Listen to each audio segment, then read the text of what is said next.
So, product research in 2025 is actually so much different now compared to what it was 5 years ago. Amazon FBA 5 years ago was just like put a product on Amazon that doesn't have too many competitors on it, and hopefully it will sell because it has search volume. And then people learn that it's not that easy, right? People learn that competitors from China come in and will undercut you on price all the time, and it's not just a get rich quick thing. And as people learn that, they called Amazon FBA a scam, they called this and that. But what I want to tell you guys is Amazon FBA in 2025, the real way to product research really hasn't been revealed. Like, I'm not even kidding. It's really rarely being revealed how to product research now compared to 5 years ago. Like, nobody's really sharing it. So in this video, I just want to give you guys the absolute guidance possible that I would do personally when product researching. This is very important, so I highly suggest you watch through the whole video, because you'll find this so helpful. So without further ado, let's get right into it. All right, guys, we are back in Helium 10. Helium 10 is so sick because literally I do all of my product researching on here, but I'm going to kind of give you the criteria to use, right? I might not be able to find something today, but what I want to kind of tell you is I love to find old and boring markets. And that sounds kind of interesting, right? Because essentially the way to product research in our world today is 99% of people product researching are still using the techniques from 5 years ago, right? They're trying to find new markets to set a new product in and differentiate themselves, right? It's really not that special what they're doing. And then they'll get undercut in price because their competitors will see their listing and say, oh, let's just go $2 below them. Their sales go away and then their listing's gone. So it's like this rinse and repeat cycle that people are doing that's absolutely not working. So there's a lot of ways to go about product research, but I would say my favorite way is to find old and boring markets, because old and boring markets are markets that have stayed still for a long time where not many people are coming in the market, right?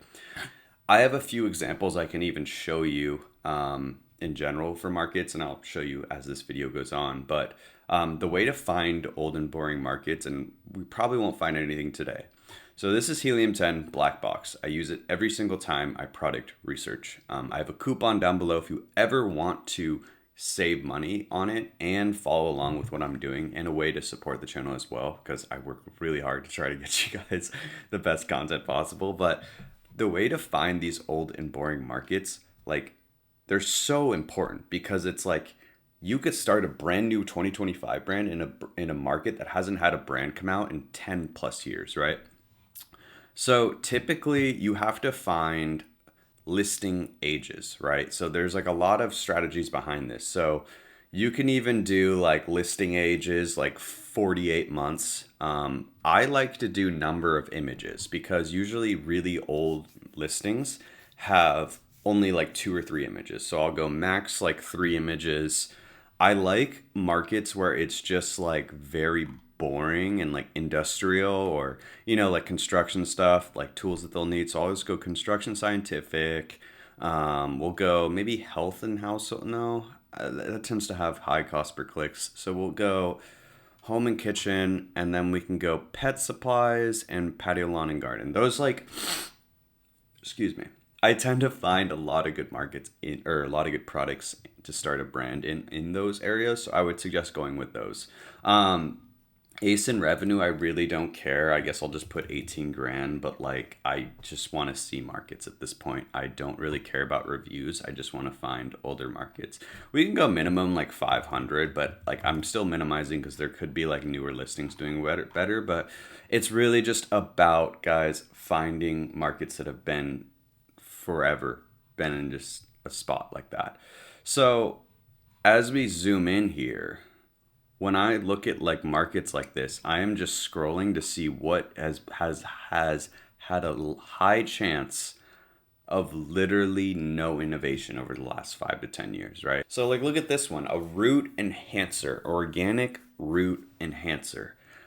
This is kind of interesting because you can create an enthusiast off of this market And there's probably like the price differentiation is probably not too bad. So we'll click on this listing as well.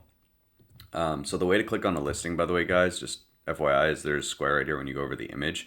I usually just zoom in so I can see it because my eyes aren't the best. My essential strategy, guys, is I'm looking at the reviews. Okay, 6,000. They've been selling for a very long time. Cool. Organic root enhancer.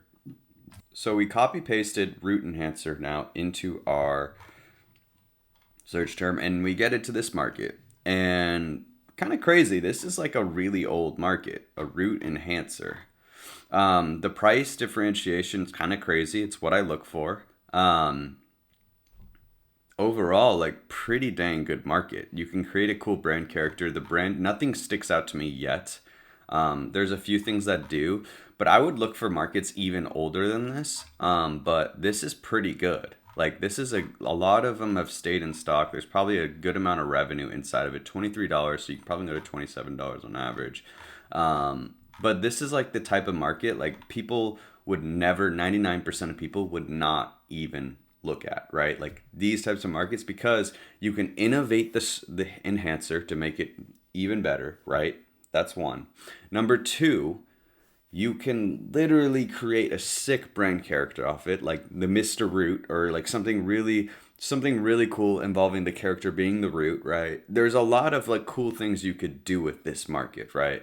And I'm not saying go do this market because I said so. No, none of that. But these are like ones I will keep on my list to write down to like take more in-depth research on. Because then I got to find what is my cost per click of this search term? Is it profitable? What will I price at? This or that.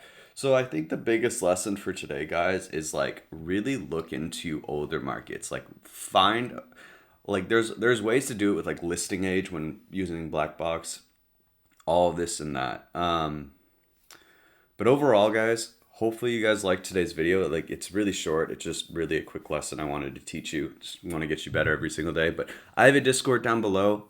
You sign up on Patreon, by the way. And then I send you the Discord link. It's a cup of coffee a month to be in my business group. Essentially, we all talk about business like every single week, every week, almost every day. I'll be in there. You can ask as many questions as you want. But if you want one-on-one mentorship, I have that also down below if you want to check that out too.